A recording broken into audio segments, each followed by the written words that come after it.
So some real positive news from Iowa. And obviously the Hawkeyes have a pretty tough conference schedule coming up. They destroyed Penn State last night, and obviously a player that is going to be, if Iowa are to be good, Emily Rodriguez is important. It's as simple as that. I don't know whether or not, when it's all said and done this year, Iowa are going to be good or not. But if they're going to be good, I think we can all be in agreement with this. If Iowa are going to be a good team, they're going to need Emily Rodriguez to play at her best, because when she's at her best, she's a really effective player. She can be wild. She can be out of control. She, at times, forgets how to shoot the ball. But, like, you kind of need Emily Rodriguez to be at her best if you are Iowa and you want to, you really want to push on. But if you guys haven't seen, she's back. She is back because there was a suspension, for Emily Rodriguez from the team, which a lot of people thought, okay, yeah, she's done. Rumor was, again, take these rumors with a pinch of salt, but the problem is that especially in women's basketball, these random TikTok comment sections are normally accurate. Like, literally, I remember when DeWanna Bonner, someone sent me a TikTok message. It was when DeWanna Bonner got, and apparently there's now truth in it. I didn't say this months and months ago, but apparently now, from what I've heard, there is actually truth in this. That when DeWanna Bonner was sitting out from the Fever, they said DeWanna Bonner has said she's not playing for the Fever. The Fever have accepted multiple trades, and DeWanna Bonner, his agent, has vetoed them. Apparently, the Fever were meant to get back Leah Rue from Seattle. Leah Rue and Alicia Clark for DeWanna Bonner. And DeWanna Bonner vetoed it and said, apparently she said, oh yeah, I just want out of Indiana. And then was like, no. She just kept saying no to trades. And it was a situation where it was like, yeah, I'm only going to Phoenix. Because obviously they tampered and shit. But again, it seems like there is truth to that. But TikTok comment, I heard that from a TikTok fucking comment section right when it was starting. And I'm like, yeah, I can't believe that. Apparently that is true. This is all from TikTok comment sections. And the fact is that we're talking about this because the amount of actual 1,000,000% confirmed information that has come from them, and that what I just said wasn't 1,000,000% confirmed, but the amount of 1,000,000% confirmed information that's come from those comment sections is crazy. Apparently she was telling people that she wasn't going back to campus. But it says here, she's back. We never announced suspension ourselves. We handle it internally. She's back and she's battling a back injury that's been chronic, so it's a day-to-day situation. That is a mad one. You're like, oh yeah, we never announced suspension ourselves. But like, I mean, she got suspended. We all kind of know. We all kind of knew what was happening. We all kind of knew that something had happened. And look, at the end of the day, if they handle it all themselves and everyone's good to go and she's ready to play a second half of the season, it's objectively a positive thing for Iowa, because she does have that kind of explosive athleticism that they are missing. They are missing. Like, this is a team that has to play the fucking triangle in 2025. They are literally playing the triangle. I can't believe we're saying this, but like, the triangle offense, I mean, as I say, it should not belong in 2025. I understand you've got double bigs, but like, you would have hoped that Hannah Stuelke would have, actually figured out how to play any position other than center. Like, Hannah Stuelke's a real small ball center. And again, look, I think Hannah Stuelke's going to be a pro.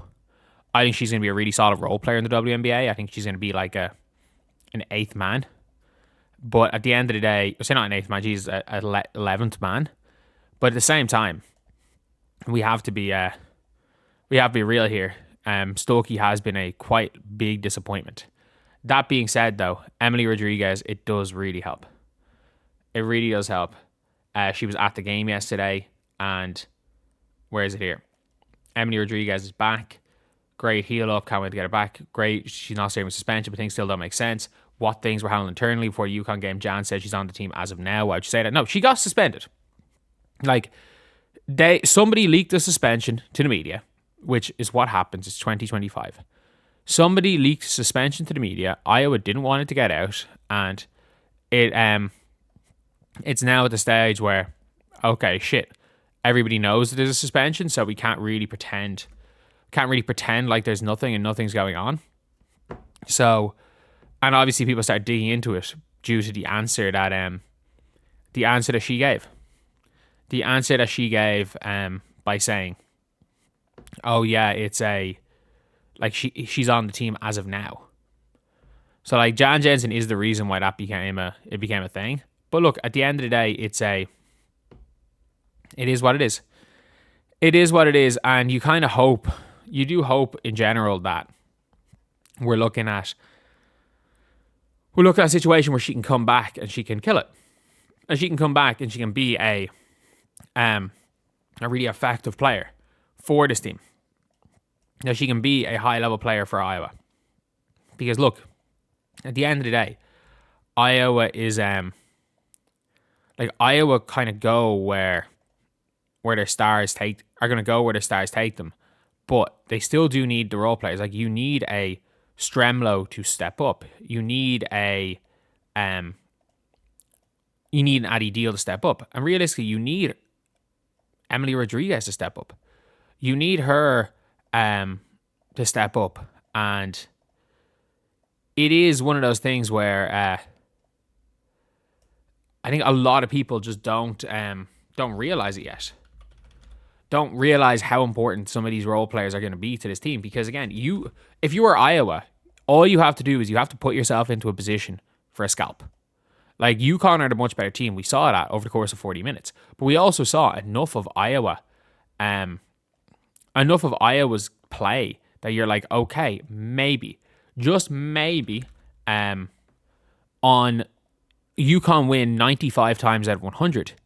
Maybe one of those 5 games is the time you match up in a tournament.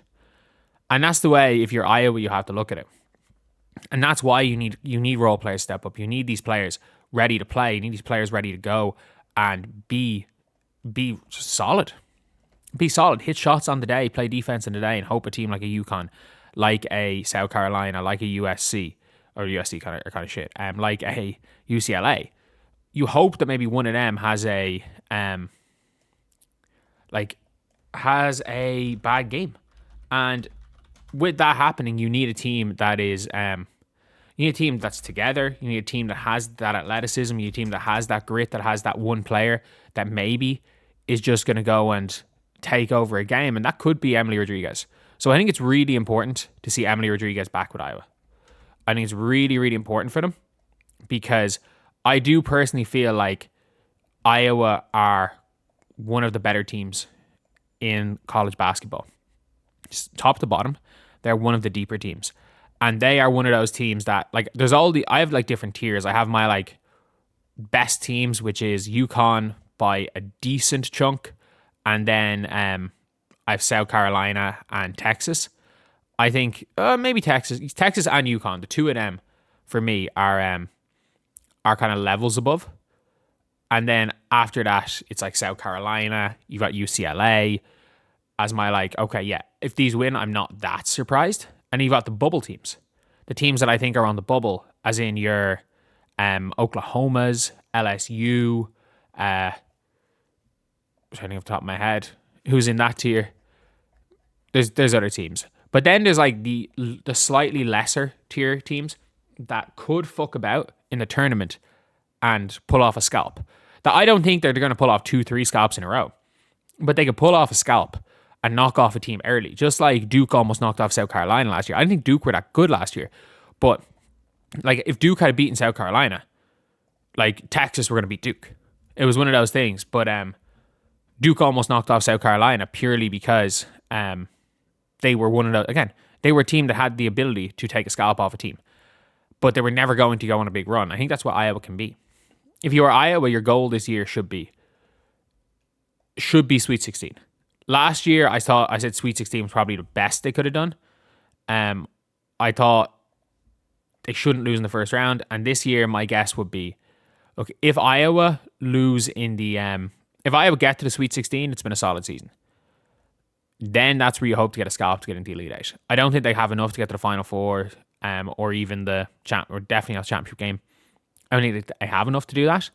But Emily Rodriguez greatly increases their chances of a healthy and locked in Emily Rodriguez greatly increases their chances of pulling off a scalp and getting to that Elite 8 or even a Sweet 16, which is still a pretty solid season for them. So anyway, yeah, that's the video. See you guys.